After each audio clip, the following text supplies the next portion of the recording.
ఎందుకు వచ్చినావు నాయన? ఎందుకు వచ్చినావు? వెళ్ళిపో. తనున్న పరిస్థితికి ఎవరు కారణం? ఇద్దరం. అమ్మేం కోరుకుంటున్నానా? అమ్మేం కోరుకుంది? ఒక భార్యగా, ఒక తల్లిగా ఇద్దరు పరంగా ఏం కోరుకుంటుంది?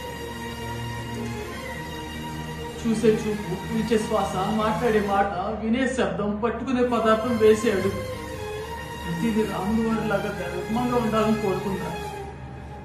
కానీ ఇద్దరం రాక్షసులా ప్రవర్తించారు.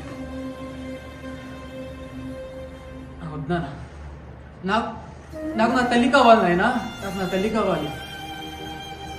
ఇంకా నీతో ఉంటే రాముడు అయిపోతాను భయంగా ఉంది నాయనా. నీకు ఈ మందికి దూరంగా నా తల్లిని నేను ఎక్కడికో తీసుకెళ్ళిపోతాను. రాముల మాదిరి చేస్తున్నారు మీరు. మరొకసారి నీతో గాని ఈ మందితో గాని కలిపే ప్రయత్నం చేయొద్దు నాయన. వెళ్ళే ముందు ఒక మాట నాయన, మనం దేంతో మన ప్రయాణాన్ని మొదలుపెట్టామో మన చివరి ఊపిరి దానితోనే ముగుస్తుంది. అది నువ్వు శాంతిగా చూసుకుంటావో అశాంతిగా చూసుకుంటావో నీ ఇష్టం.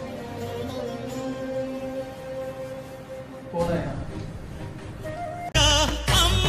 చిన్ననాటి నమ్మకము మెచ్చి అమృతపు నది లాంటి కరుణలో ముంచి ఈత తెలియని నాతో ఆడుతున్నావా?